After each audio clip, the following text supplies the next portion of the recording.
இன்றைக்கி ஒரு 5 நிமிஷத்தில் எப்படி ரொம்ப டேஸ்ட்டாகவும் ஈஸியாகவும் கேசரி செய்கிறது அப்படின்றத இப்போ பார்ப்போம். அதுக்கு முன்னாடி நம்ம சேனலை சப்ஸ்கிரைப் பண்ணாதவங்க சப்ஸ்கிரைப் பண்ணுங்கள். பக்கத்தில் இருக்க பெல் ஐக்கானையும் ப்ரெஸ் பண்ணுங்கள். அப்போ தான் நாங்கள் போடக்கூடிய வீடியோஸ்லாம் உங்களுக்கு உடனே வந்து சேரும். இன்றைக்கி கேசரி செய்கிறதுக்கு நான் 1 டம்ளர் ரவை எடுத்து வச்சுருக்கேன். அதே அளவில் அதே டம்ளர் 1.25 டம்ளர் ஜீனி எடுத்து வச்சுருக்கேன். கிஸ்மிஸ் பழம், முந்திரி பருப்பு கொஞ்சம் எடுத்து வச்சுருக்கேன். இப்போ பாத்திரத்தில் நெய் ஒரு 3 ஸ்பூன் ஊற்றிருக்கேன். நெய் நல்லா காயட்டும். காஞ்சதுக்கப்புறம் இப்போ இந்த முந்திரி பருப்பு மட்டும் லேசாக போடுறேன். அது முந்திரி பருப்பும் லேசாக பொன்னிறமாக வறுக்கட்டும். அதோட இந்த கிஸ்மிஸ் பழமும் போட்டிருக்கேன். எல்லாம் பொன்னிறமாக வறுத்ததுக்கப்புறம் இதை இப்போ அப்படியே எடுத்துடுவோம்.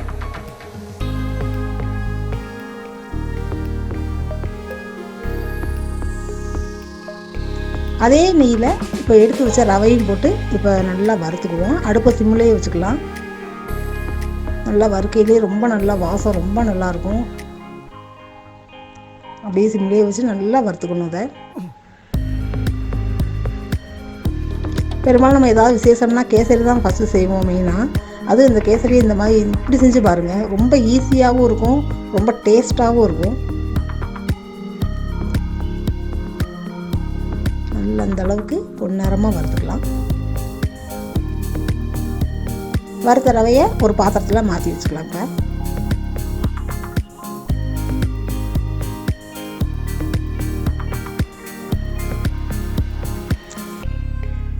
இப்போ அதே பாத்திரத்தில் ரவை எந்த டம்ளரில் எடுத்தோமோ அதே டம்ளரில் ஒரு 2.5 டம்ளர் தண்ணி நான் எடுத்து வச்சுருக்கேன். 2 டம்ளர் ஊற்றினா 1க்கு 2 தான் கணக்கு. 2 ஊற்றினா ரொம்ப கட்டியாக போயிடும். அதனால 1 டம்ளர் நான் 1/2 டம்ளர் கூட வச்சு 2.5 டம்ளர் எடுத்திருக்கேன். அந்த தண்ணி வந்து இப்போ நல்லா கொதிக்கட்டும். 2 டம்ளர் ஊற்றினா தான் உங்களுக்கு கட்டிப்படாமல் வரும். நல்லா கொதிக்கவும் நான் கலர் பொடி சேர்த்துருக்கேன். நான் கலர் பொடியுமே நான் ஆரஞ்சும் சிகப்பும் 2 கலந்து கொஞ்சம் வச்சுருக்கேன். அப்போ தான் கலர் கொஞ்சம் வித்தியாசமாக கலர் நல்லாயிருக்கும். அதே இதில் இந்த ரவையை கொஞ்சம் கொஞ்சமாக போட்டு கிளறுங்க. அடுப்பை சிம்லேயே வச்சுக்கோங்க. கொஞ்சம் கொஞ்சமாக போட்டு இப்படி கிளறுவோம். கிளறுக்கெல்லாம் உங்களுக்கு தண்ணி கூட வச்சுருக்கனால உங்களுக்கு கட்டியே படாது, அப்படியே இருக்கும். நல்லா கொழப்பாக நல்லா வேகும் தண்ணி இருக்கிறதுனால. நல்லா கைவிடாமல் கிண்டிக்கிட்டே இருக்கும்.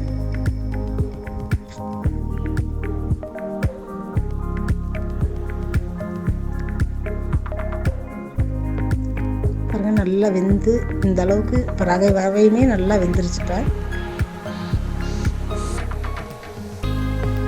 நல்லா இந்த அளவுக்கு கெட்டியாக வந்துடும்.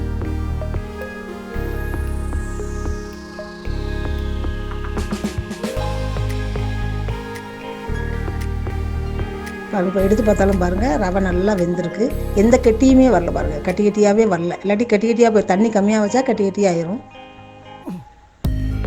இந்த அளவுக்கு வரல. எடுத்து வச்ச இனிப்பையும் போட்டுருவோம். ஜீனி வந்து நான் 1.25 டம்ளர் எடுத்திருக்கேன். அந்த ஜீனியும் போட்டுருவோம். உங்களுக்கு இனிப்பு கொஞ்சம் கம்மியாக வேணும்னா கம்மியாக சேர்த்துக்குங்க. இனிப்பை போட்டதுக்கப்புறம் ரொம்ப நேரம் நம்ம அடுப்பு இனிப்பை போட்டு 1 செகண்டில் இப்போ நான் அடுப்பை நிறுத்த போகிறேன். இப்படி இந்த அளவு வரையில் இப்போ அடுப்பை நிறுத்திடுவோம். ஏன்னா அடுப்பு நிறுத்தா அந்த சூட்லேயே உங்களுக்கு அந்த ஜீனி பூரா இலகி நல்லா கொழப்பாக தண்ணியாக வந்துடும். தண்ணியாக இருக்குதுன்னு பயப்படாதீங்க. கொஞ்சம் நேரம் ஆச்சுன்னா நல்லா இஞ்சியில் நல்லா கெட்டியாயிரும். இந்த அளவுக்கு இருந்தால் தான் நமக்கு சாப்பிட்றதுக்கு பார்க்கையில் நம்ம அல்வா மாதிரி இருக்கும். இந்த சமயத்தில் முந்திரி பருப்பு கிஸ்மிஸ் பழத்தையும் சேர்த்துருக்கேன். பாருங்கள் அந்த சூட்டுக்கு இலகி எல்லாமே அப்படியே கொழப்பாக ஆயிடுச்சு. இது இஞ்சிச்சுன்னா நல்லா கெட்டியாயிரும். நம்ம கட்டியே வராது. நல்லா அப்படியே எல்லாத்தையும் ஒன்றா நல்லா மிக்ஸ் பண்ணி விட்டுடலாம்.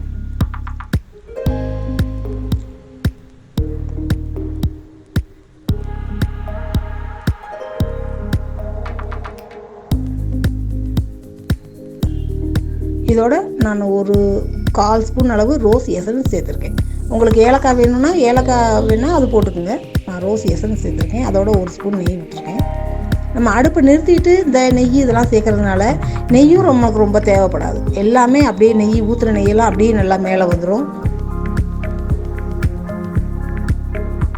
பார்க்கவே ரொம்ப நல்லா அல்வா மாதிரி இருக்குது. இப்போ இதே இது பாருங்கள், இஞ்சினதுக்கப்புறம் காமிக்கிறேன் எவ்வளோ நல்லா பார்க்க நல்லா கெட்டியாகி எப்படி இருக்குன்னு பாருங்கள்.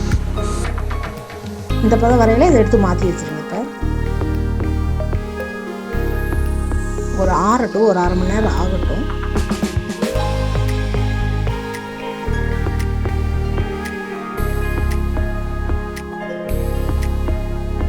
பாருங்கள், அரை மணி நேரம் ஆகும் பாருங்கள், எவ்வளோ நல்லா கெட்டியாகி கேசரியை பார்க்கவே அவ்வளோ நல்லாயிருக்கு.